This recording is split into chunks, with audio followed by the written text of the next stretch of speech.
नमस्कार विद्यार्थी मित्रांनो, अप्पर पोलीस महासंचालक प्रशिक्षण व खास पथके यांच्या कार्यालयाकडून एका पदासाठी एकापेक्षा जास्त आवेदन अर्ज सादर करणाऱ्या उमेदवारांना या ठिकाणी नोटीस जारी करण्यात आलेली आहे।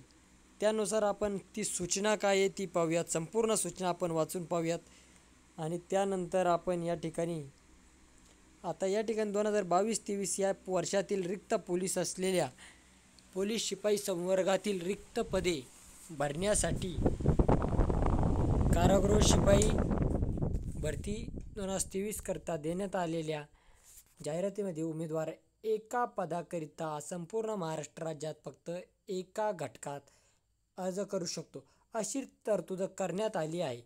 परंतु आपण एका पदाकरिता एकापेक्षा जास्त घटकात आवेदन अर्ज सादर केल्याचे निदर्शनास आले आहे।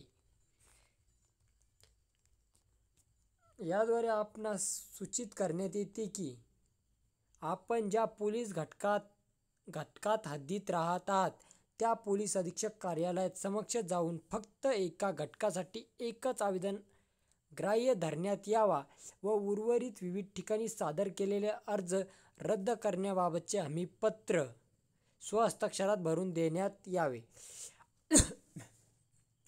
आता अत्यंत महत्त्वाची बातमी पहा।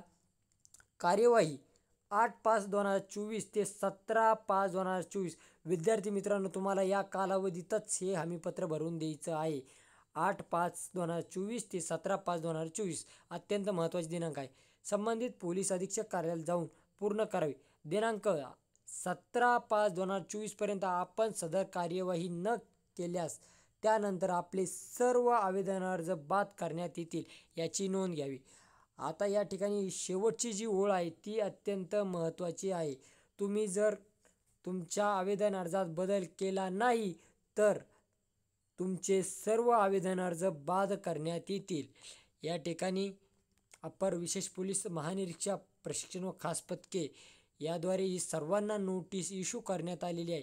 तरी जे आपले विद्यार्थी मित्र आहेत ज्यांनी एकापेक्षा जास्त अर्ज सादर केले आहेत अशा उमेदवारांनी लवकरात लवकर हा बदल करून घ्यावा।